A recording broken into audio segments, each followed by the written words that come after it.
All this, that is the food stuff and the oxygen are transported up to the cell via the circulatory system. तो ये खाना पीना सबसे important चीज है. अपने बॉडी का जो भी खाना पीना है ऊपर से लेके नीचे तक, ऑक्सीजन है, पानी है, खाना है, ये सब ऊपर से लेके नीचे तक कौन लेके जाता है? आंसर क्या है? यस, क्वेश्चन समझा? मेरे ब्रेन को खाना कौन खिलाएगा? ऐसे तो ना हम लोग खिलाते हैं, हम तो पेट में जाता है ना खाना, फिर वो खाना ऊपर तक पहुंचता है, नीचे तक भी जाता है, पानी भी ऊपर तक जाता है, नीचे तक जाता है, तो कैसे? यस, कौन कौन सबसे इंपॉर्टेंट चीज है अपने बॉडी का? यस, सोचो. क्वेश्चन समझा मेरा?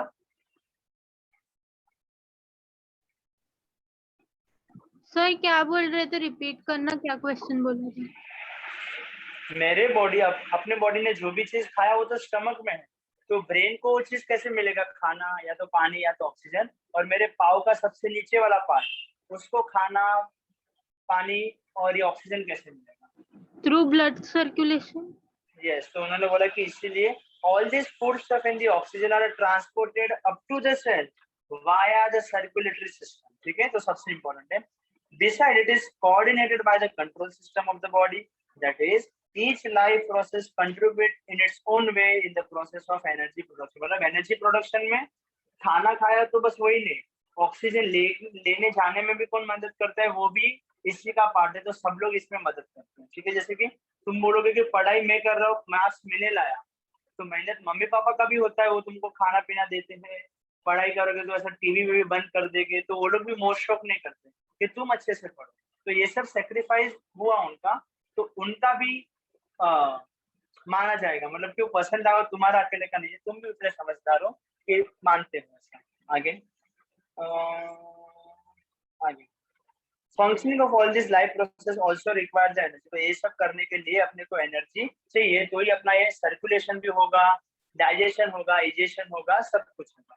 Human and the other animal consume the fruit and vegetable. ठीक है, तो इस तरह से अपने को खाना मतलब एनर्जी मिल जाएगा. Plant are autotrophs. ऑटोट्रॉफ्स का मतलब कोई और बताना, थोड़ा रुक जाना. ऑटोट्रॉफ्स का मतलब क्या होता है? यस, ऑटोट्रॉफ्स का मतलब क्या होता है?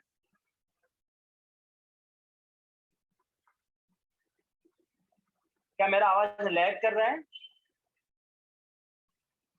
No sir. ठीक है. क्लियर है. ऑटोट्रॉफ्स का मतलब क्या है? चलो बताओ. Autotrophs,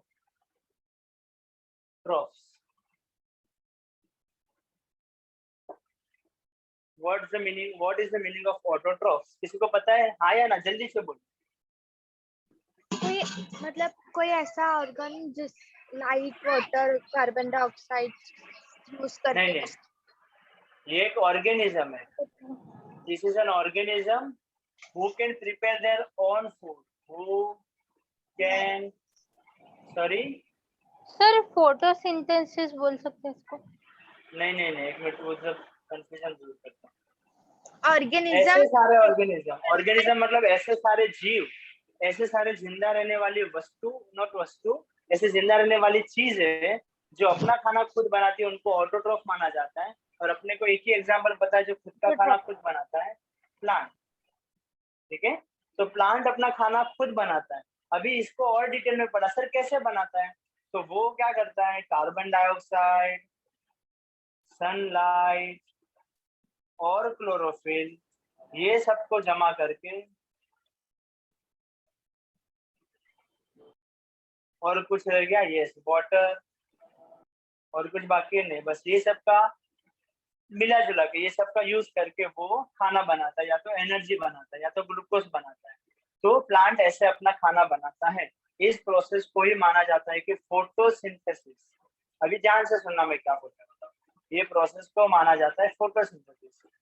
process by which, photosynthesis का मतलब क्या होता है? Process by which plant make their own food. ये ऐसी प्रक्रिया है जिसके वजह से ये प्लांट अपना खाना खुद बनाते हैं. और कोई भी चीज दुनिया में जो अपना खाना खुद बनाएगी उसको हम ऑटोट्रॉफ मानेंगे। इसलिए प्लांट हमारे लिए ऑटोट्रॉफ है। उसने जो प्रक्रिया, उसने जो प्रोसेस के बाद जो खाना बनाया, वो प्रोसेस को फोटोसिंथेसिस माना जाता है। समझ में आया? Process by which plant make their own food. Yes, clear है? यस। यस, ओके, आगे बढ़ते हैं। तो हम लोग ऑटोट्रॉफ नहीं है, हम अपना खाना खुद नहीं बनाते, हम अपना खाना पकाते हैं। वी कुक आवर फूड, हम अपने खाने को पकाते, बनाते नहीं है। We do not make our own food. Plants are autotroph, they prepare their own food. They utilize some of the food for themselves. उन्होंने जो खाना बनाया, एनर्जी बनाया, थोड़ा वो अपने पास रखेगा, बाकी सारा खाना को वो whereas the remaining is stored in a various part like a fruit में, leaves में, stem में, root में चला जाएगा. We consume all these various plant materials and obtain the different nutrients. तो ये सब चीज को खाने के बाद अपने को क्या मिलता है? एनर्जी। ठीक है, मतलब कि carbohydrate, fat, protein, vitamin, mineral, ये सब चीज। Which food material do we consume to obtain these nutrients? तो ये मतलब कि न्यूट्रिएंट्स का मतलब क्लियर होना चाहिए सबको कि जब भी हम लोग बोलते हैं सर ये न्यूट्रिएंट मतलब क्या? यस, न्यूट्रिएंट्स का मतलब क्या होता है? अपने खाने में कार्बोहाइड्रेट का आना, अपने खाने में प्रोटीन का आना और अपने खाने में फैट का आना, या तो उल्टा। अगर मैंने कुछ खाना खाया जिसमें कार्बोहाइड्रेट, प्रोटीन और फैट था, तो मैं बोलूंगा मैंने न्यूट्रिएंट्स ले लिया। मैंने खाना खाया, साइंस में बोलेंगे मैंने न्यूट्रिएंट्स अब भी लिया। ठीक है, वैसा। तो उन्होंने बोला कि तुम कार्बोहाइड्रेट, प्रोटीन और फैट कंज्यूम करने के लिए क्या खाते हो? कि क्या खाओगे कि उसमें प्रोटीन ज्यादा होगा, क्या खाओगे कि उसके अंदर फैट ज्यादा होगा, और क्या खाओगे कि जिसके अंदर कार्बोहाइड्रेट ज्यादा होगा। कोई मुझे प्रोटीन का एग्जांपल दे सकता है कि कौन से खाने में प्रोटीन ज्यादा होता है, कौन से खाने में फैट ज्यादा होता है? और कार्बोहाइड्रेट तो भाई ठीक है, तो सबको पता है। क्या ये दो का एग्जांपल कोई मुझे बता सकता है? क्या कौन से खाने में प्रोटीन सबसे ज्यादा मिलता है? क्या चीज में प्रोटीन सबसे ज्यादा है? मतलब तुमको अगर डॉक्टर ने बोला कि जाओ प्रोटीन ज्यादा खाओ, तुमको ये बीमारी निकल जाएगा, तो तुम क्या खाओगे कि जिसके अंदर प्रोटीन है और तुम्हारा बीमारी निकल जाएगा? यस, क्वेश्चन क्लियर है मेरा? चपाती। चपाती खा के तो रोज खाते, तो फिर नहीं है। चलो आंसर रॉन्ग है, दूसरा कुछ सोचो।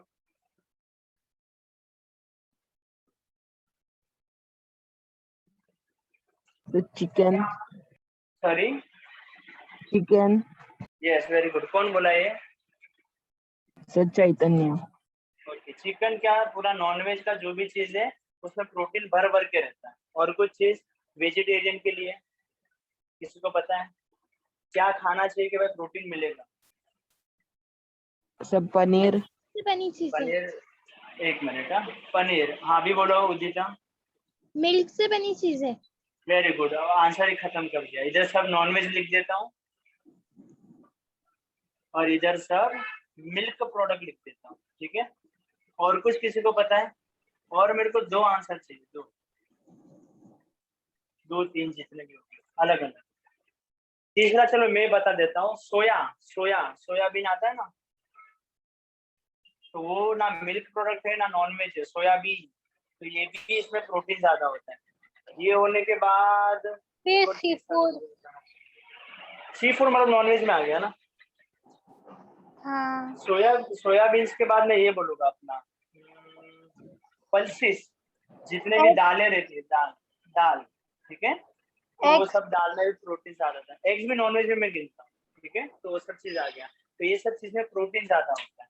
फैट किस में ज्यादा होता है? तो ऑयली जो भी चीज खाएंगे उसमें होगा। पीनट्स वो सब में रहेगा। ठीक है, जंक फूड में रहेगा। सही है, क्योंकि वो चला हुआ है। कार्बोहाइड्रेट किस में होता है? तो उल्टा क्वेश्चन है, कार्बोहाइड्रेट कौन सी चीज में नहीं होता है? दुनिया की हर एक चीज जो भी खाओगे उसमें कार्बोहाइड्रेट तो मिलेगा। हाँ, ऐसी चीज मिलेगी जिसमें कार्बोहाइड्रेट कम है, और ऐसी चीजें मिलेगी जिसमें कार्बोहाइड्रेट ज्यादा है।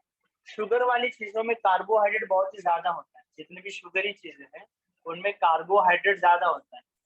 बाकी सारी चीज, दुनिया की कोई भी चीज में शुगर, अरे कार्बोहाइड्रेट तो होगा। ये सारे प्रोटीन वाले चीजों में भी कार्बोहाइड्रेट होगा, लेकिन प्रोटीन उससे ज्यादा होगा। फैट वाले सारे चीजों में कार्बोहाइड्रेट तो होगा, लेकिन फैट उससे ज्यादा होगा। ठीक है, आगे बढ़ते हैं। ये सब पता होना चाहिए, आगे इस पे बहुत डिस्कशन मैं करेंगे। स्क्रीनशॉट ले लो। क्यों, मम्मी को बोलने का है कल कि बनाओ ये रोटी? नहीं सर, बाद में पढ़ लूंगी। पढ़ने में काम होगा। हाँ सर, ओके, डन। आगे बढ़ते हैं। We open the carbohydrate from a milk, fruit, jaggery. Jaggery का मतलब सबको पता है, जैगरी जिगरी है वो, जिगरी। हाँ, गुड गुड गुड। केन शुगर मतलब कि गन्ना, vegetable, potato, sweet potato, sweet meats and the cereals. Cereals बोले तो अनाज, मतलब कि ये बाजरा, जौ, गेहूं जो भी बोलते हैं हम लोग, बीट, मेज, रागी, ज्वार, मिलेट, राइस एटसेट्रा। तो ये सब खाने से अपने को कार्बोहाइड्रेट मिलता है, इन लोग ने सबको कार्बोहाइड्रेट दे दिया। We get 4000। 4K का मतलब पता तो शायद तुमको चल जाएगा। ये 4K का मतलब क्या है पता है? अभी YouTube का दुनिया है तो तुमको पता होगा। ये 4K, 4000। हाँ 4000, ठीक है। सो वी ऑब्टेन 4000 एनर्जी पर ग्राम ऑफ कार्बोहाइड्रेट, मतलब कि 4000 किलो कैलोरी नहीं बोलूंगा मैं, इससे बोलूंगा 4 कैलोरी पर ग्राम ऑफ कार्बोहाइड्रेट, मतलब कि ऐसा समझो। अगर मैंने 1 ग्राम, ये बहुत ही इंपॉर्टेंट चीज है ये सब कैलकुलेशन, कि 1 ग्राम कार्बोहाइड्रेट अगर किसी ने खाया तो उसने कितना कैलोरी लिया होगा? तो उसने 4 किलो कैलोरी, में बस 4 कैलोरी लिख रहा हूँ, तो उसने इतना कैलोरी कंज्यूम किया। सर इससे मजा क्या आएगा? इस पे पूरा ना वो तुम्हारा जिम विम जो भी जो लोग जाते हैं वो पूरा इंडस्ट्री इस पे टिका हुआ है। ठीक है, कि 1 ग्राम कार्बोहाइड्रेट खाने पे अपने को 4 कैलोरी मिलेगा। मैं बाद में इसके बारे में एकदम डिटेल में बताऊंगा। ठीक है, आगे बढ़ते हैं। Many players are seen consuming some food stuff during a breaks of the game. Tennis में, क्रिकेट में तुमने देखा होगा, तो ऐसा क्यों? और वो क्या खाते हैं वो इम्पोर्टेंट है। तो सबसे पहले एनर्जी खत्म हो गया तो लोग को खाना चाहिए। तो सर वो क्या खाते हैं? सर रोटी सब्जी खाते हैं क्या मैच के बीच में? नहीं, क्योंकि वो चीज जल्दी से डाइजेस्ट नहीं होता। जो चीज जल्दी से डाइजेस्ट नहीं होगा वो जल्दी से एनर्जी नहीं देगा। तो वो लोग ऐसी कुछ चीजें खाते हैं जो खाने से तुरंत एनर्जी मिले। इससे जब हम छोटे थे तभी बाहर जाने के टाइम मम्मी बोलती जा ग्लूकोन डी पी के जा, या तो ग्लूकोन डी लेके जा, क्योंकि अगर तुमको चक्कर वक्कर भी आया, तुरंत अगर ग्लूकोन डी पिया ना तो ऐसे एनर्जी लगता है कि हाँ भाई चल अभी जिंदा हूँ मैं। या तो बनाना खाया, ये सब ऐसी चीजें जो तुरंत अपने को एनर्जी देती है। अगर तुमको क्विक एनर्जी चाहिए तो तुम ये खा लो, तो तुमको ऐसा अच्छा लगेगा। ठीक है, why may be the player consuming this food stuff, क्योंकि उनको एनर्जी चाहिए, एनर्जी खत्म हो गया। What is a respiration and how does it occur? Respiration का मतलब क्या होता है? सांस लेना, ब्रीदिंग। ठीक है, लेकिन हम लोग एक दूसरे टाइप का रेस्पिरेशन भी बोलेंगे। रेस्पिरेशन 2 टाइप का होता है, एक तो बॉडी जो करता है वो, और एक जो सेल करता है वो। इसलिए रेस्पिरेशन का ना 2 टाइप है। मैं इसको हटा रहा हूँ, कुछ लिखना है, स्क्रीनशॉट तो ले लिया।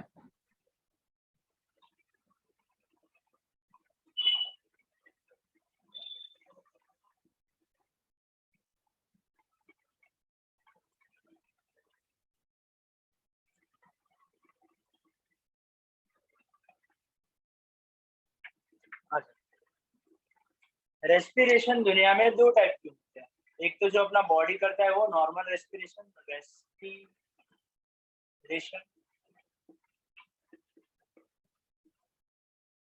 और एक होता है स्पेशल टाइप का जिसका नाम होता है cellular respiration.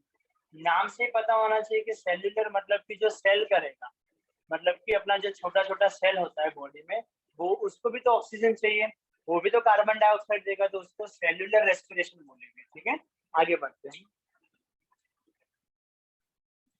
Living organism in the energy production. अभी काम का चीज चालू होने वाला है कि लिविंग ऑर्गेनिज्म में एनर्जी कैसे प्रोड्यूस होता है। Observe and label the diagram given aside, जो भी दिया in the living organism respiration occurs at a 2 level, as a body level. तो लोगों ने बोला एक तो बॉडी लेवल पे रेस्पिरेशन होता है, जो तुमने अभी बोला बॉडी लेवल, या तो बॉडी रेस्पिरेशन, एंड दूसरा जो है वो है सेल्यूलर रेस्पिरेशन।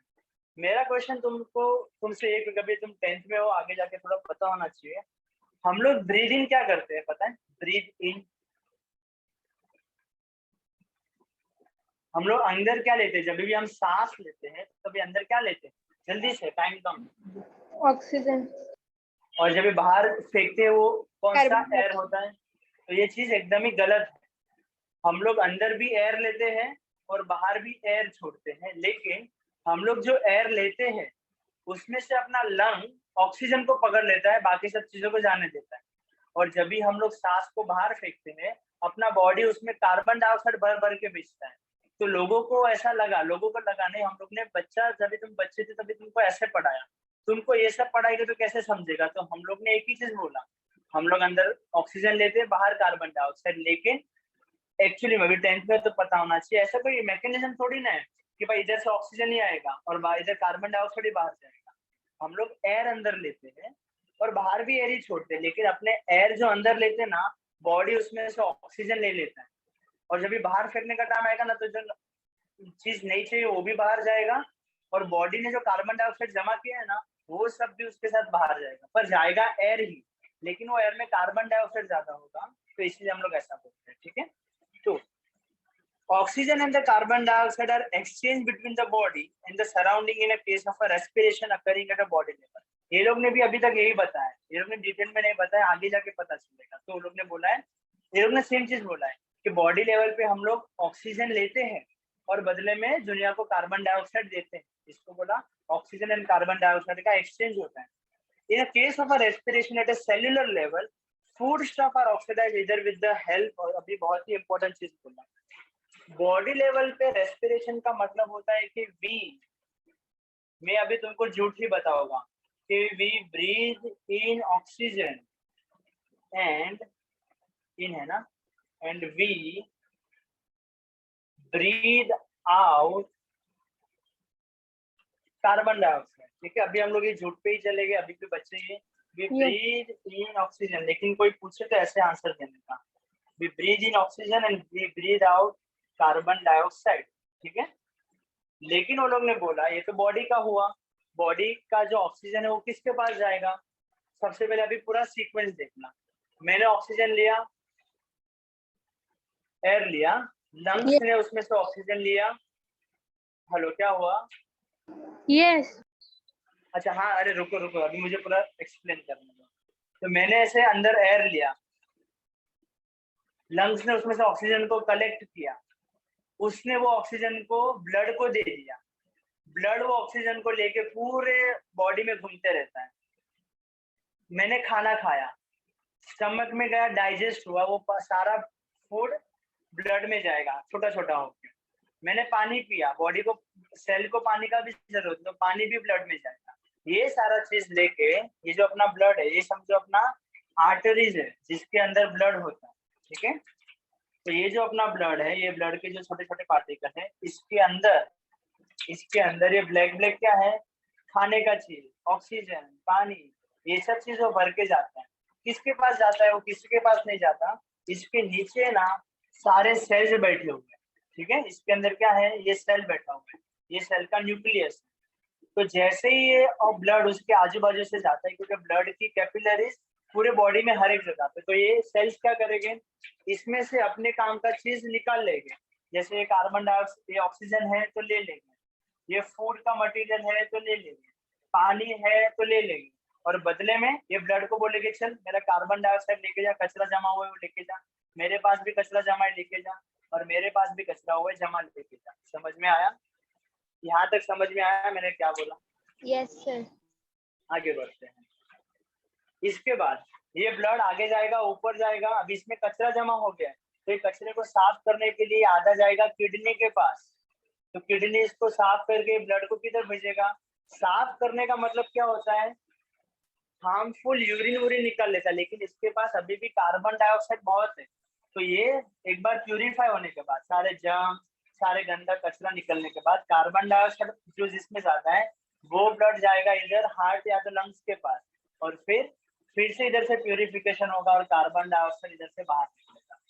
फिर से लंग्स ऑक्सीजन को लेगा, ब्लड में उसको भर भर के देगा, और ये प्रोसेस चलता रहेगा। समझ में आया मैंने क्या बोला? फिर से नहीं सर ये किडनी से जो आपने बोला वो मतलब नहीं समझ। रुको, ये अपना लंग्स है, ये अपना हार्ट है, ये बॉडी के सेल है, ये इधर किधर किडनी है। ठीक है, अभी ध्यान से देखना। सबसे पहले मैंने हार्ट ब्लड को इधर भेजता है लंग्स के पास। जब भी पंप होता है, हार्ट पंप होने पे ब्लड पूरा लंग्स में जाता है। क्यों? क्योंकि उसको पता है कि सामने वाला जो है वो नाक से अभी ऑक्सीजन एयर लेके आया, तो ऑक्सीजन लेके आया। तो हार्ट ने जैसे ही लंग्स के पास ब्लड को भेजा, ब्लड ये वाले ब्लड के अंदर ऑक्सीजन भर के देगा। तो ये यहाँ से बाहर निकला वो वाला ब्लड जिसके अंदर ऑक्सीजन जाता है। यहाँ तक समझा? हाँ हार्ट ने ब्लड लंग्स के पास भेजा, लंग्स ने वो ब्लड में ऑक्सीजन भर दिया। ये ब्लड अभी आगे जा रहा है, आगे जाने के टाइम उसके अंदर खाना पीने का चीज, पानी वानी सब इसमें जमा होगा। ये ब्लड बॉडी में घूमते रहेगा, घूमते रहेगा। घूमने के टाइम वो मिल चुका है बहुत, वो पास हो चुका है बहुत सारे सेल के आजू बाजू में से। तो ये सेल लोग क्या करेंगे, बोलेंगे अरे खाना पीना किसके लिए? बोला तेरे लिए ही है। ये लोग अपना खाना, ऑक्सीजन, जो भी काम का चीज है वो इसमें से ले लेंगे और उनके पास जो भी कचरा है वो ये ब्लड में डाल देंगे। यहाँ तक समझा? हाँ अभी ये ब्लड के Yes, अंदर sir. दो टाइप का कचरा है, एक तो कार्बन डाइऑक्साइड भी है और दूसरा हार्मफुल सब्सटेंस भी है, बैक्टीरिया बैक्टीरिया जो भी है। तो ये ब्लड जाएगा थोड़ी देर किडनी के पास और किडनी ना ये हार्मफुल चीजों को निकाल लेगा और वो यूरिनेशन से 1 नंबर करके वो बाहर निकल जाएगा। लेकिन अभी भी ये वाले ब्लड में कार्बन डाइऑक्साइड तो है, तो ये ब्लड फिर से जाएगा हार्ट के अंदर कि जिसके पास कार्बन डाइऑक्साइड ज्यादा है। हार्ट पंप करेगा फिर से गंदे ब्लड को लंग्स के पास, और लंग्स अभी क्या करेगा, जैसे ही हम लोग ने सांस छोड़ा, ऑक्सीजन लंग्स ले लिया, अभी छोड़ दिया, तो लंग्स सारे कार्बन डाइऑक्साइड को जैसे बाहर फेंक देगा। तो ये प्रोसेस कंटिन्यूसली चलता है। लंग्स ऑक्सीजन लेता भी है और फिर वो छोड़ने के टाइम वो कार्बन डाइऑक्साइड को बाहर छोड़ भी देता है, और ये प्रोसेस अपने बॉडी में चलते रहता है। क्या समझ में आया? सर ये पूरी प्रोसेस टेक्स्ट बुक में दी गई है? ये फूड प्रोसेस नहीं है, ये मैं तुमको नहीं थोड़ा नहीं, सा ऐसे डिटेल बता रहा हूँ। हाँ, मैं ये तुमको पूछ शायद अभी थी, ये तो आपने 9th में थी, ऐसा कुछ थी। हाँ, क्या क्या? ये सारी चीज एक साथ तो कभी भी तुमको नहीं आई है। 9th में तुमको थी शायद, 9th में थोड़ा पढ़ा होगा, 8th में पढ़ा होगा, तो मैंने अभी तुमको पूरा रिवाइज करा दिया। ये एक चीज कभी भी एक चैप्टर में नहीं आती है, ये सब मिक्सचर ऑफ चैप्टर है। हम लोग एक सर्कुलेटरी सिस्टम पढ़ेंगे, रेस्पिरेटरी पढ़ेंगे तो ये पढ़ते हैं, डाइजेशन में उल्ट दूसरा कुछ पढ़ते हैं, फिर एक्सप्रेशन में दूसरा पढ़ते हैं। मैंने तुमको पूरा चीज आप 10th में तो बता दिया कि कैसे चलता है, समझा ये? यस अभी मुझे मुझे ये सब में डिस्कशन नहीं करना, ये मेरे अलग अलग चैप्टर है। मुझे आज क्या डिस्कशन करना है, इसने सर ऑक्सीजन क्यों लिया? मेरे चैप्टर का एम पढ़ना है कि सर इसने ऑक्सीजन क्यों लिया, तो आ जाओ और उस पर डिस्कशन कर। तो मैंने सेल को बाहर बुलाया, ये सेल है, ये इसका न्यूक्लियस है, तो उसके पास पता है इसको नहीं, सेल का न्यूक्लियस, उसके आजू बाजू वाले चीज को क्या बोलते हैं? न्यूक्लियस के अलावा जो भी चीज है उसको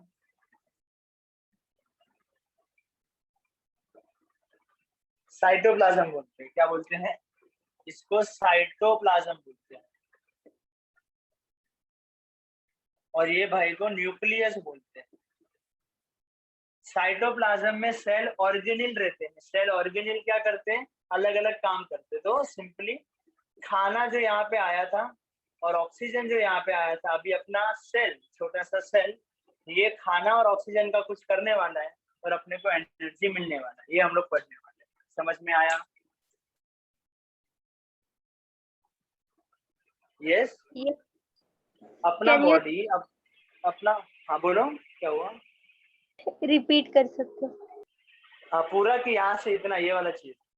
ये वाला चीज जो आपने न्यूक्लियस हाँ, एक मिनट रुको। मैंने बोला ये सब होने के बाद मेरा क्वेश्चन है कि सर इस सेल ने, ये छोटे से सेल ने फूड क्यों लिया और उसने ऑक्सीजन क्यों लिया? तो मैंने बोला ये फूड लेके क्या करेगा पता है? ये फूड को ब्रेक करेगा। एक छोटा सा सेल जितना भी फूड खाएगा उसको ब्रेक करेगा और एनर्जी रिलीज करेगा, और हम लोग एनर्जेटिक फील करेंगे और हम लोग काम कर पाएंगे।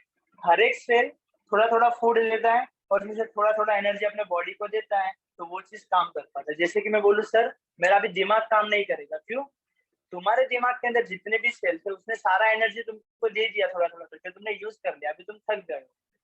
तुम इतना लिख रहे हो कि पूरे हाथ के पास जितने भी सेल है उनके पास जितना भी फूड था उन्होंने उसका यूज करके तुमको एनर्जी दे दिया, तो तुम लिख रहे थे, लेकिन अभी वो सेल के पास फूड ही नहीं बचा है, तो वो एनर्जी कैसे बनाएगा? अगर वो एनर्जी नहीं बनाएगा तो तुम लिख कैसे पाओगे? तो तुम थक जाते। समझा?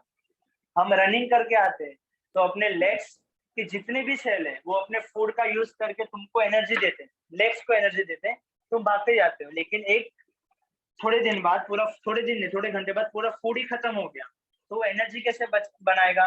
तो तुम थक जाते हो, तुम्हारे पास एनर्जी नहीं होता, तुम ऐसा बोलते हो क्योंकि तुम्हारे सेल के पास जितना भी फूड था खत्म हो गया। तो अभी क्या करना पड़ेगा? तो तुमको भूख लगेगा, क्यों? तुम्हारे सेल खाली हो चुके हैं, तो तुम फिर से खाओगे और ये पूरा प्रोसेस चलता रहेगा। फिर से तुम कुछ काम करोगे, तुम्हारे सेल खाली हो जाएंगे, भूख लगेगा। तुम अगर पूरे दिन सोते रहते हो तो ये सेल भूखे ही नहीं होते, क्योंकि वो कुछ काम ही नहीं करते, तो तुमको भूख भी नहीं लगता है। समझा यहाँ तक? यस। अभी मेरा डिस्कशन इस पे है, सर ये लोग ये सेल फूड कैसे ब्रेक करता है और उसको ऑक्सीजन क्यों चाहिए? अभी मैं वो चीज पे आता हूँ। ये थोड़ा सा चीज पता होना चाहिए था, काम का ये जरा भी नहीं था, लेकिन तू भी बहुत काम का था। देखते हैं सेल्यूलर रेस्पिरेशन में क्या होता है कि cell break down the food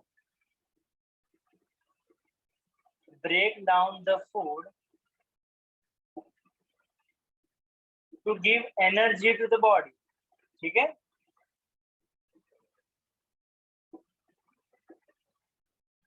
अपना हर एक सेल उसके पास जितना भी फूड है उसको ब्रेक डाउन करके अपने को एनर्जी देता है, और ये एनर्जी का यूज करके हम काम कर पाते हैं। लेकिन ये खाने को ब्रेक करने का काम इजी नहीं है, या तो इतना सिंपल नहीं है। वो दो तरीके से हो सकता है, या तो वो ऑक्सीजन का यूज करके खाने को ब्रेक करेगा, या तो वो विदाउट ऑक्सीजन खाने को ब्रेक करेगा। अगर वो ऑक्सीजन का यूज करके खाने को ब्रेक करता है तो सबसे ज्यादा एनर्जी बनता है, मोर एनर्जी रिलीज, तो वो अपने लिए अच्छा है बॉडी के लिए। लेकिन जब भी विदाउट ऑक्सीजन करता है तो लेस एनर्जी रिलीज। कभी कभी मजबूरी में हम लोग को ये भी करना पड़ता है, लेकिन हम लोग प्रिफर ये करेंगे। क्या अभी तक फ्लो समझ में आ रहा है? रेस्पिरेशन दो टाइप का, बॉडी लेवल, सेल्यूलर। बॉडी मतलब ब्रीद इन ऑक्सीजन किया और ब्रीद आउट कार्बन डाइऑक्साइड किया, ये बचपन से पता है। सेल्यूलर रेस्पिरेशन पहली बार सुना होगा कि अपना सेल भी रेस्पिरेशन करता है, मतलब अपना सेल भी ऑक्सीजन लेता है और कार्बन डाइऑक्साइड बाहर छोड़ता है। लेकिन सर अपना सेल ऑक्सीजन क्यों लेता है? क्योंकि उसको खाने को ब्रेक डाउन करना है। क्यों करना है? क्योंकि उसको अपने को एनर्जी देना है।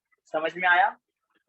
सेल्यूलर रेस्पिरेशन का मतलब cell also breathe in and breathe out, cell also breathe in oxygen and gives out carbon dioxide.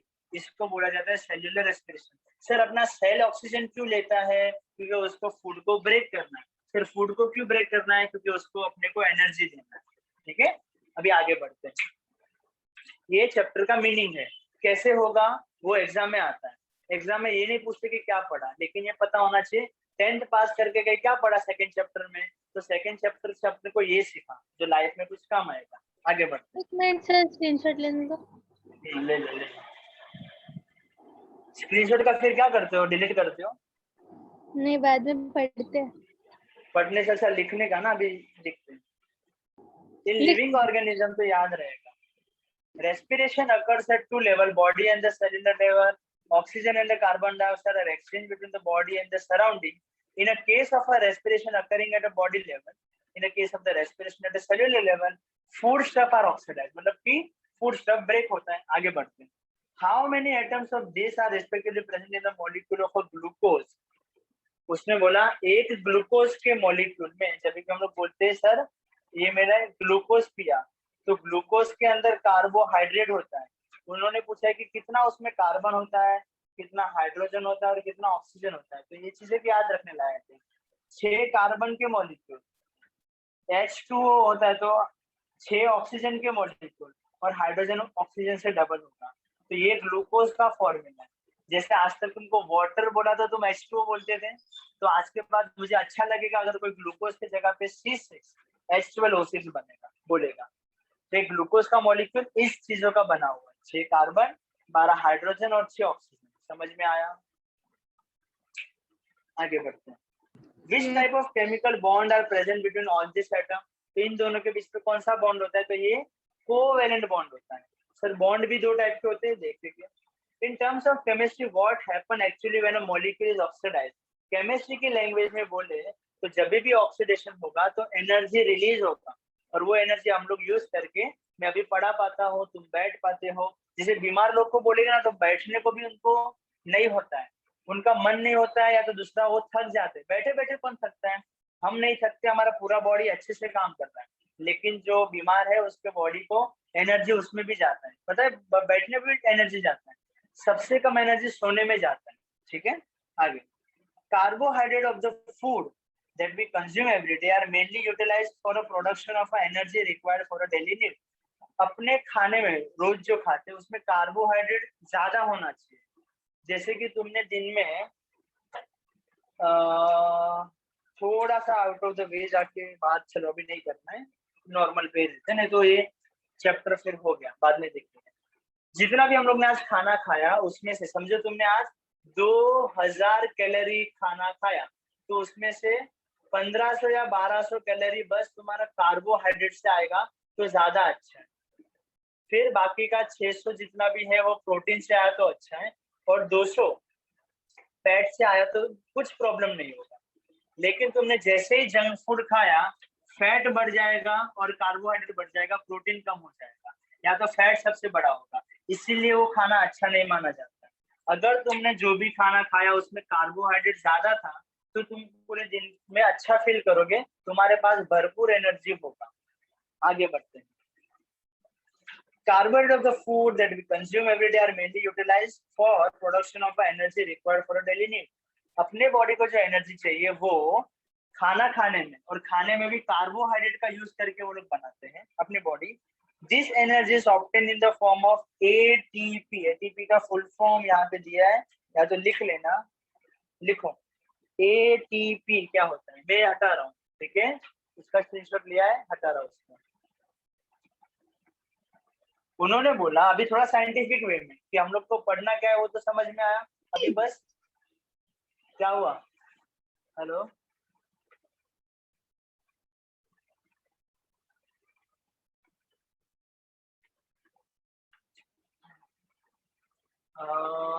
ATP. ATP अपने बॉडी में एनर्जी है, कैसे पता चलेगा सर? तो गिनने का कितना एटीपी है। एटीपी का मतलब एडोसाइन ट्राइफॉस्फेट, ठीक है, एक मॉलिक्यूल होता है। अगर तुमको मैं ये मॉलिक्यूल दूंगा तो तुम्हारे पास एनर्जी होगा। जैसे मैं तुमको कैसा एक कागज का पत्ता दूं जिसमें गांधी बापू होगा तो तुम बहुत पैसे वाले हो जाओगे, वैसे तुम्हारे पास अगर ये मॉलिक्यूल होगा तो तुम बहुत ही एनर्जेटिक फील करोगे। समझ में आया? Yes. आगे बढ़ते हैं। Adenosine triphosphate ATP. For this purpose, glucose, a type of a carbohydrate, is oxidized step by step in the cell. मतलब अपने बॉडी को अगर एटीपी मिला तो वो एनर्जेटिक फील करेगा। सर एटीपी कैसे बनता है? तुमने जो भी फूड खाया उसके अंदर अगर कार्बोहाइड्रेट होगा, या तो फिर उसके अंदर वो बॉडी कार्बोहाइड्रेट को ग्लूकोज बना देता है। ध्यान से सुनना, अपनी बॉडी ने फूड खाया, जब भी फूड का डाइजेशन होता है तो कार्बोहाइड्रेट बन जाता है ग्लूकोज, और बॉडी के सेल ग्लूकोज को ब्रेक करके एनर्जी रिलीज करते हैं in the form of ATP. अभी हम लोग देखने वाले कि एक्चुअली में कैसे ये सब चीज होता है। फूड खाया, कार्बोहाइड्रेट खाया, उसके अंदर थोड़े टाइम डाइजेशन के बाद बॉडी ने कार्बोहाइड्रेट का ग्लूकोज बना दिया, और अपने छोटे छोटे सेल ने उसको ब्रेक करके एनर्जी दे दिया, which is ATP. Simply glucose का ब्रेकडाउन करके अपने को एनर्जी मिला। समझा? यहाँ तक कोई डाउट नहीं है? आगे बढ़ते हैं।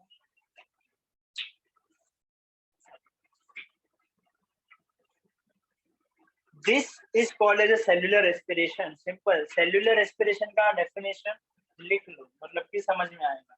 सेल्यूलर रेस्पिरेशन मतलब कि क्या? तो breaking down of a food breaking down of food to get energy is called as cellular respiration. अपना सारा छोटा छोटा सेल अपने खाने को ब्रेक करके उसमें से एनर्जी रिलीज करते हैं, इस प्रोसेस को सेल्यूलर रेस्पिरेशन माना जाता है. ब्रेकिंग डाउन ऑफ, ठीक है, breaking down of food to get energy. ठीक है, आगे देखते हैं. Cellular respiration occurs among the living organism by two method. Cellular respiration का होना मतलब क्या? फूड का ब्रेक होना. अपनी बॉडी दो तरीके से फूड को ब्रेक कर सकती है. अगर ऑक्सीजन होगा तो ब्रेक करेगी, और अगर ऑक्सीजन नहीं होगा तो भी ब्रेक करेगी, क्योंकि तुम एनर्जी के बिना जिंदा कैसे रहो. तो अपनी बॉडी सेल्यूलर रेस्पिरेशन मतलब कि ब्रेकिंग डाउन ऑफ फूड दो वे में करती है, ऑक्सीजन के साथ या तो विदाउट ऑक्सीजन. आगे बढ़ते हैं. जो breaking down of food oxygen के हेल्प से हुआ उसका एक स्पेशल नाम है, उसको हम लोग बोलते हैं एरोबिक रेस्पिरेशन. उसको हम लोग बोलते हैं एरोबिक रेस्पिरेशन. और जो ब्रेकिंग डाउन ऑफ फूड हम विदाउट ऑक्सीजन को करते हैं उसको हम बोलेंगे एनएरोबिक रेस्पिरेशन. समझा यहाँ तक?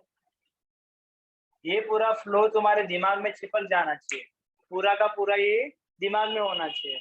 फूड खाया, कार्बोहाइड्रेट बना, बॉडी के स्टमक ने उसको ग्लूकोज बनाया, सेल ने उसको ब्रेक करके एनर्जी रिलीज किया. सेल खाने को ब्रेक करेगा दो वे में, ऑक्सीजन के साथ, ऑक्सीजन के बिना. ऑक्सीजन के साथ किया तो नाम हो जाएगा एरोबिक रेस्पिरेशन, ऑक्सीजन के बिना किया तो हो जाएगा एनएरोबिक रेस्पिरेशन. अभी तक सब क्लियर है? यस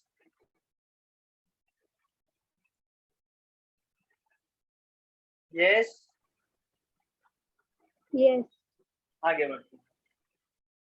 एरोबिक रेस्पिरेशन बहुत ही इंपॉर्टेंट है, ये भी इंपॉर्टेंट है, ये भी इंपॉर्टेंट है, ये सबसे ज्यादा इंपॉर्टेंट है क्योंकि एरोबिक रेस्पिरेशन में सबसे ज्यादा एनर्जी रिलीज होता है.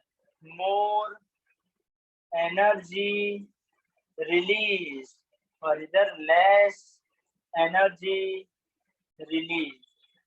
तो उन्होंने बोला कि ये जो एनर्जी रिलीज होने का प्रोसेस है, खाने का ब्रेक डाउन करके एनर्जी रिलीज करना है, लेकिन ऑक्सीजन का यूज करके ये सिंपल प्रोसेस नहीं है.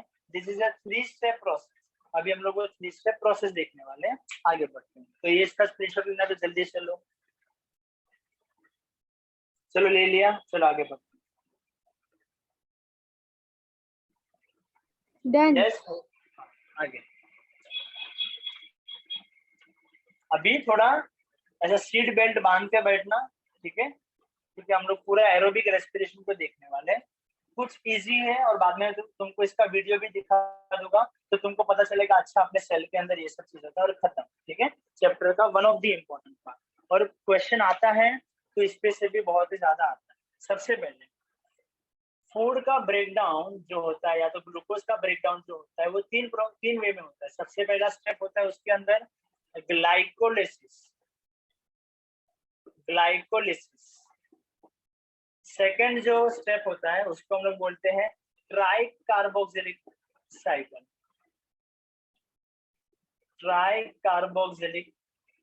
Acid cycle.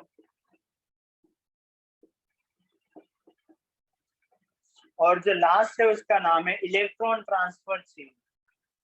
इलेक्ट्रॉन नाम पे मत जाना, बस उनको ध्यान देना. Electron transfer chain, electron transfer chain reaction. ठीक है, तो खाने का ब्रेकडाउन होके अपने को डायरेक्टली मिलेगा एनर्जी. बट ये इतना सिंपल प्रोसेस नहीं है. अपने को फूड का ब्रेकडाउन करके एनर्जी बनाना है, लेकिन उसको ये 3 प्रोसेस से जाना है.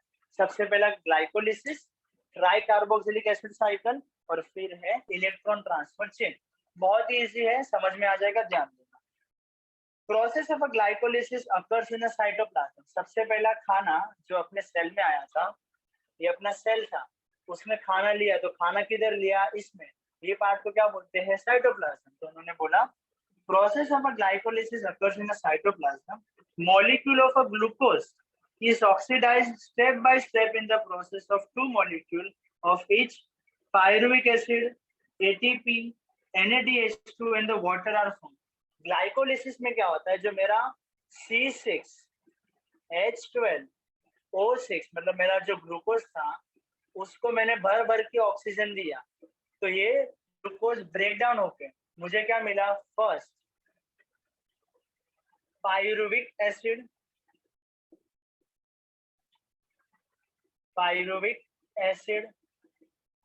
सेकेंड NADH2, डायरेक्टली एक ATP भी मिला, और तीसरा मिला अपने को वाटर। ठीक है, ये सारी चीज मेरे को फर्स्ट स्टेप में मिली। क्या यहाँ तक समझ में आया?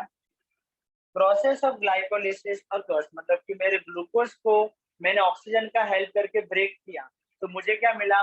Pyruvic acid, ATP, NADH2 and water. अभी आगे क्या होगा? Molecule of pyruvic acid formed in this process are converted into the molecule of acetyl coenzyme A। बस नाम थोड़े डरावने हैं क्योंकि पहला दिन इससे लगेगा। पायरुविक एसिड का और ब्रेकडाउन हुआ और मुझे क्या मिला? Acetyl coenzyme A। तुम बस इसको नाम पे मत जाओ, एक चीज को ब्रेकडाउन होके A मिला, उसमें से मुझे B मिला। आगे molecule of pyruvic acid formed in this process converted into the molecule of acetyl coenzyme A, 2 molecule of NADH2 and 2 molecule of CO2 are released during this process। जब भी pyruvic acid का acetyl coenzyme A में transfer होता है तभी फिर से अपने को NADH2 मिलता है और कार्बन डाइऑक्साइड। ठीक है, आगे नेक्स्ट। तो इतने प्रोसेस को हम लोग ग्लाइकोलिसिस मानते हैं।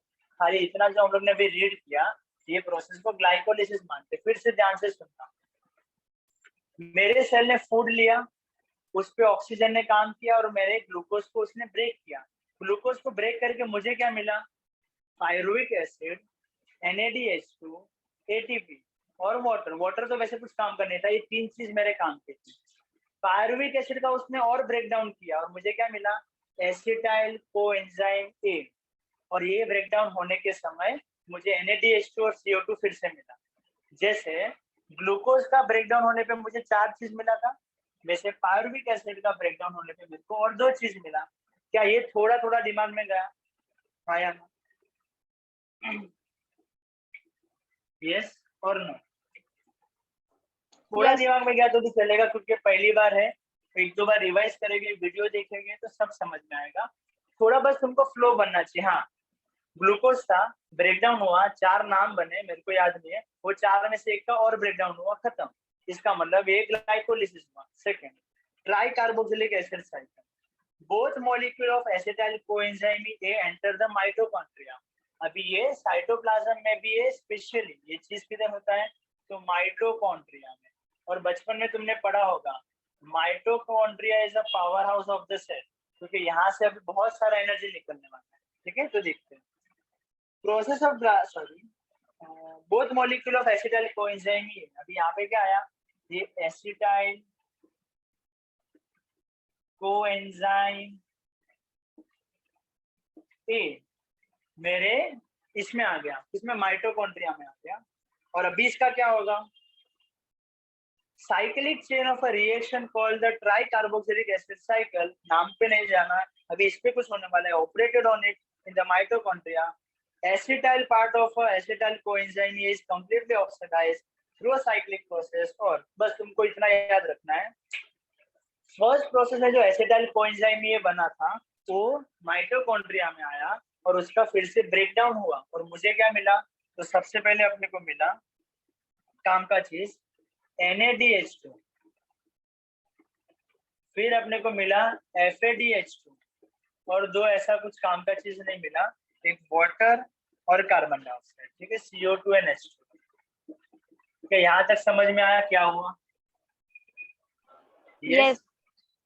ठीक है, तो यहाँ से एक चीज मैंने उठा लिया और उसका फिर से ब्रेक डाउन किया। मैं नहीं कर सकता, माइटोकॉन्ड्रिया कर सकते, और मैंने उसने मेरे को क्या दिया? NADH2। आगे बढ़ते हैं, last electron transfer chain reaction molecule of. अभी क्या होगा? ये सब NADH2 FADH2 सर क्या काम का है? वही तो काम का है, वही तो अपने को एनर्जी बना के देगा। देखते हैं, molecules of NADH2 and FADH2 formed during all the above process participate in electron transfer chain reaction। इसमें 2 मॉलिक्यूल बने थे, इसमें 3-4 बने थे, तो सब इधर आएंगे, सारे NADH2 इधर आएंगे, जितने भी FADH2 के मॉलिक्यूल बने थे ऊपर वो इस सब इधर आएंगे। आगे देखते हैं। Due to this 3 molecule of ATP are obtain from each NADH2। हर एक NADH2 में से मुझे 3 ATP का मॉलिक्यूल मिलेगा, और ATP मिलना मतलब कि मुझे एनर्जी मिला, और हर एक FADH2 में से मुझे 2 मॉलिक्यूल ATP के मिलेगा। ठीक है, so 3 molecules of ATP are obtained from the each NADH2 molecule, and 2 molecule of ATP are obtained from FADH2 molecule. Besides the ATP, water molecules are also formed in this reaction. Electron transfer chain reaction is operated in the mitochondria only. So ये भी अपना process mitochondria में ही होगा, ये cytoplasm में होगा था। देखते हैं, ठीक है, आगे बढ़ते हैं। बस तो खत्म हो गया। अपने को फूड था C6H12O6, उसमें से ATP बनाना था, तो इस तरह से बन गया। बस अपने को फ्लो याद रखना है। ग्लाइकोलिसिस में क्या होता है, तो 4 चीजें बनती है, उसमें से एक चीज का ट्राई कार्बोक्सिलिक एसिड में से कुछ बनता है, और उसमें से लास्ट हर एक जो चीज बना है उसका लास्ट NADH2 FADH2 में से और ब्रेकडाउन होकर अपने को लास्ट का ही चीज मिलता है। क्या थोड़ा थोड़ा समझ में आया कि कैसे क्या चल रहा है? Yes yes sir. आगे बढ़ते हैं। मैं लास्ट वाला पैराग्राफ रीड कर रहा हूँ और फिर देखते हैं, कुछ वीडियो देखेंगे या तो बस, ठीक है। ये सबसे इम्पोर्टेंट पार्ट था इस चैप्टर का, कि सर हम ये लोग खाना खाते हैं। हाँ, वो थोड़ा मतलब हार्ड कैसे था, बोलो? ठीक से नहीं समझा। मुझे भी पता है, ये मैंने बस एक बार इसलिए बताया कि तुम्हारे दिमाग में कुछ जाएगा। जैसे मैंने वो DNA वाला चैप्टर कराया था, ट्रांसक्रिप्शन ट्रांसलोकेशन, तुमको याद भले कुछ ना हो, लेकिन तुमको लगता है कि हाँ पढ़ेंगे तो थोड़ा आएगा। मैंने एक बार इसलिए जल्दी से 10 मिनट तुम्हें मैंने बता दिया कि तुम्हारे दिमाग में कुछ वर्ड जाएंगे। जब नेक्स्ट टाइम करेंगे फिर से मैं वीडियो स्टार्ट करूंगा, तुमको ये वर्ड सुनाई देगी कि हाँ सर ने बोले थे, मैं चाहिए तो फिर से रीड करूंगा और फिर आगे बढ़ेंगे। ये मैंने जल्दी में नहीं, जानबूझ के अभी बता दिया, 10 मिनट कम था, मुझे पता एक्सप्लेनेशन नहीं होगा, लेकिन मैंने बता दिया कि तुम्हारे दिमाग में नाम जाएंगे। हाँ, ग्लाइकोलिसिस कुछ था, ट्राई कार्बोक्सिलिक एसिड साइकिल था, और इलेक्ट्रॉन ट्रांसफर चेन था। ये दोनों माइटोकॉन्ड्रिया में होता है, ये साइटोप्लाज्म में होता है। सर ने बोला इसका ब्रेकडाउन होकर 4 चीज बना, इसमें से एक चीज इधर आया, उसका ब्रेकडाउन होकर और कुछ बना, और सब चीज का ब्रेकडाउन लास्ट में हुआ। बस तुमको नाम अभी तो याद हो गई नहीं, मेरे को भी पता है, मुझे बस तुमको ये बताना है कि तुमको पता होना चाहिए ग्लाइकोलिसिस में 4 चीजें बनती है, उसमें से एक और चीज का यहाँ पे ब्रेकडाउन होता है, और सबका लास्ट में NADH2 FADH2 में से अपने को एनर्जी मिलता है। बस नाम धीरे धीरे याद हो गए, जब भी बॉडी एक्सेप्ट करेगा कि हाँ क्या हो रहा है। ठीक है, मैं ऐसे बोलूं कि मैंने बनाना को काट के उसमें एप्पल का ये डाल के ये बनाया, तो तुमको समझ में आएगा, कितना भी कंफ्यूज करो, क्योंकि तुमको समझ रहा है हाँ एप्पल को काटा, बनाना डाला, मिल्क डाला, ये डाला, वो डाला, कंफ्यूज नहीं होते हो। ये सब नए नए वर्ड, तो कंफ्यूजन होगा। इसलिए जब भी कुछ नया चीज पढ़ो तो कंटिन्यूसली 2-3 बार देखो, रीड करो, थोड़े वर्ड दिमाग में बैठेगी, फिर तुमको समझ में आएगा कि क्या होगा। तो मैंने तो पहले समझा ही दिया है। C6H12O6 का ब्रेकडाउन हो गया, देखो मेरे को लास्ट में ATP मिला, बस ये चैप्टर में ये पढ़ना है। ये चैप्टर अंदर में दिखा रहा है कि ऐसे कैसे होता है, समझ में आया? Okay sir. Yes sir. ठीक है, बस मेरे को लास्ट से पढ़ने दो, और तुम बस नेक्स्ट लेक्चर के पहले थोड़ा ये वर्ड्स पढ़ते रहना। बस पैराग्राफ 2-3 बार भी रीड किया ना, देखो तुम में और बाकी सब में डिफरेंस दिखेगा, जो पढ़ के आया और जो नहीं पढ़ता है डिफरेंस दिखेगा।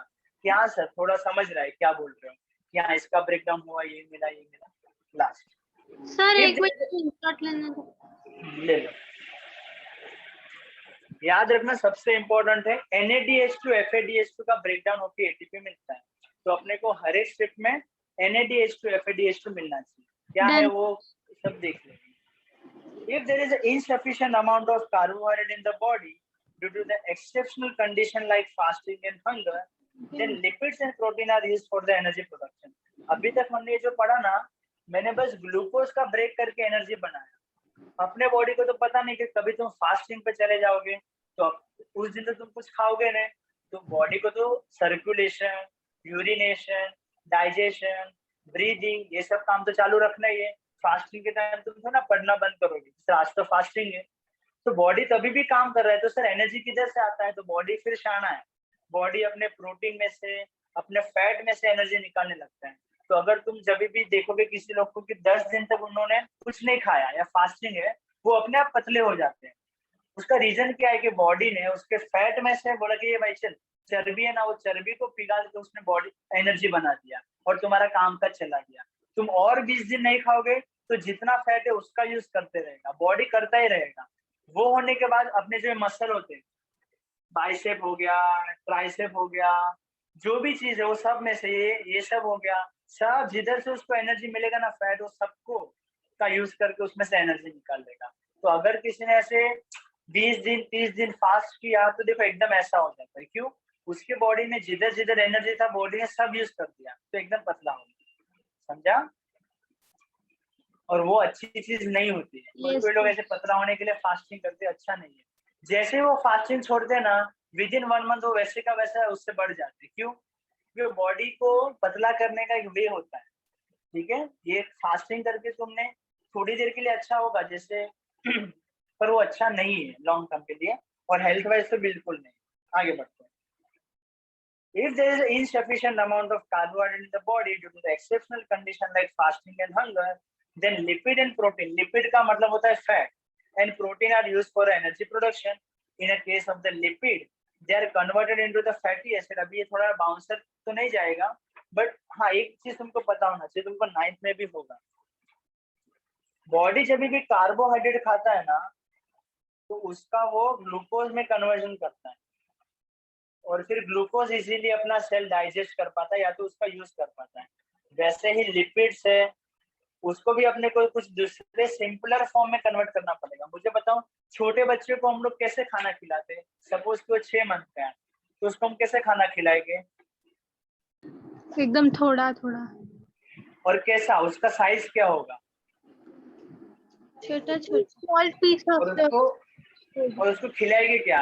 पिज्जा, बर्गर, क्या खिलाओगे? नहीं, उसके जो खाने के इंग्रेडिएंट्स होंगे ना वो।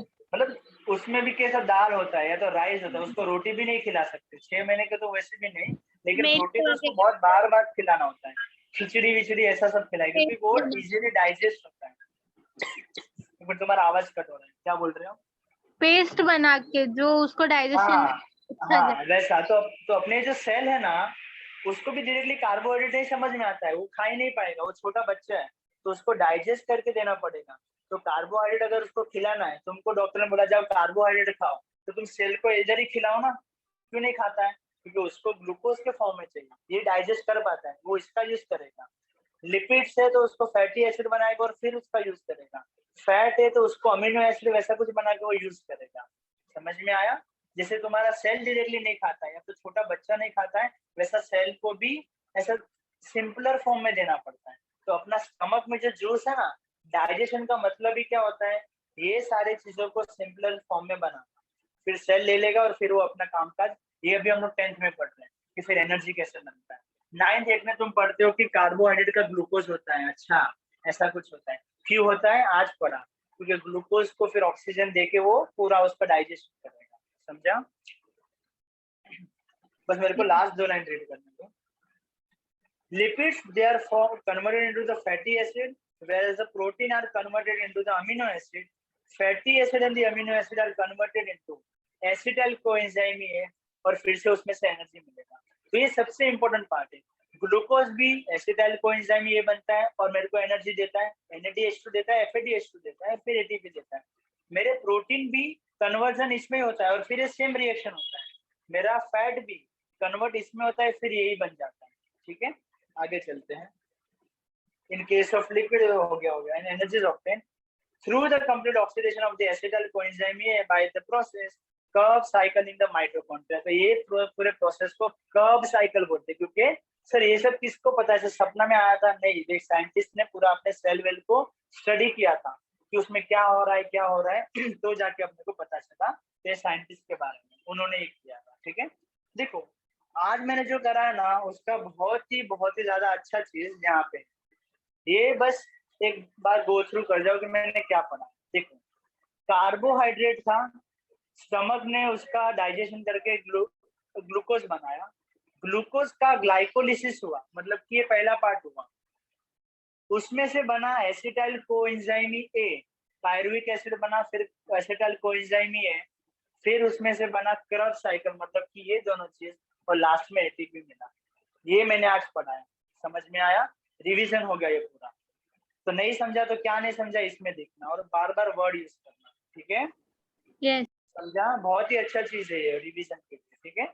नेक्स्ट टाइम हम लोग को दूसरा 2 चीज देखना है कि ऑक्सीजन के बिना कैसे हम लोग इसको ब्रेक करेंगे, फिर बाकी चीजों को कैसे ब्रेक करोगे आप, और लास्ट में बहुत ही इंपॉर्टेंट पार्ट के सर सेल का डिवीजन क्या होता है। ये पूरे चीज में, पूरे चैप्टर में 2 ही चीज अच्छा है, एनर्जी कैसे बनता है वो सिखाता है, और सेल कैसे डिवाइड होता है वो सिखाता है। खत्म। बहुत इंटरेस्टिंग है दोनों साइंस के चैप्टर। इसके बाद वाला रिप्रोडक्शन वो भी अच्छा है। फिर ऐसे जनरल नॉलेज वाला चैप्टर है जिसमें मुझे ये सब ऐसा तुमको धक्का नहीं लगेगा, ये भी नो डाउट बहुत ही ऊपर था ये सब वर्ड्स, लेकिन रीड करना। और इसका फोटो खींच के लिखने को दे दो, कैसे करेंगे? कौन कौन प्रेजेंट है पहले वो लिखने दो। तुम तीनों के पास इसका स्क्रीनशॉट है? यस, नहीं सर। तो अभी ले लो। हेलो। यस हाँ सर। ले लो।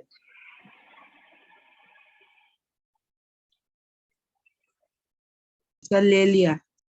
और ये वाला पेज जो मैंने पेज नंबर 15 पे जो है, ये तुमको अभी 2 बार लिखना है और अपने ग्रुप में अपना इस पे सबमिट करना है। अभी ये- मुझे बताओ, अगर हाँ ये वाला चीज सर वो दोनों या फिर वो एक? एक जो मैंने आज करा है, बस ऑरेंज वाला, सर ठीक है? हाँ ओके सर। सर आप ठीक है, अभी जाना। पहले भेज रहे थे, अभी भेजते नहीं। हाँ मैं अभी कुछ करूंगा क्योंकि चैप्टर अपना साइंस 1 में तो शायद कुछ नहीं भेजना है। मैं साइंस 2 के फर्स्ट चैप्टर में नहीं भेजना, साइंस 1 का मैं फिर से भेजता हूँ रिएक्शन, लेकिन सर फिर नोट्स मिल जाते हैं, उससे रिवीजन होता है, इसलिए अच्छा पड़ता है। हाँ तो मैं बना है ही मेरे पास, मैं भेज देता हूँ। हाँ HM क्लासेस वाले, सो HM का अपना जो ऐप है, अगर मैं कुछ असाइनमेंट ना डालूं तो भी तुम मुझे ये सब भेज सकते हो। हाँ मुझे सेंड कर सकते हैं सर। तो मैसेज में हम लोग भेज सकते हो ना? तो हाँ मुझे नहीं आता। असाइनमेंट में तुमको सेंड करने आता है? हाँ यस हाँ तो सर। ठीक है, मैं कुछ ऐसे ही फाइल बना के भेजता हूँ। तो ये होमवर्क अभी तुमने तो लिख लिया, बाकी लोग को तुम किसी भी ग्रुप में हो, एक मिनट, तुम व्हाट्सएप के किसी भी ग्रुप में हो जिसमें ये स्क्रीनशॉट डाल सकते हो। हाँ यस तो सबसे पहले स्क्रीनशॉट एडमिन की बात कर सकते हैं। एडमिन कर सकते हैं ना? हाँ तो मैं एक काम करूँ, मैं ही रुको इसका फोटो खींच के ना, मैं ही इसको असाइनमेंट में डाल देता हूँ। चलो रुको, तुम मत करो, मैं इसका फोटो खींच के डाल देता हूँ, ठीक है? जो असाइनमेंट में 2 बार का मीटिंग कब है ये पता चलता है ना, उधर ही एक ऑप्शन रहता है सब टीचर को सेंड करने का चैट में। हाँ इस चैतन्य को नहीं पता, चलो मैं कुछ एडजस्टमेंट करता हूँ, ठीक है? ओके चलो आज के लिए इतना काफी है, bye okay sir, bye, good night, thank you. Bye sir, thank you sir. Bye bye.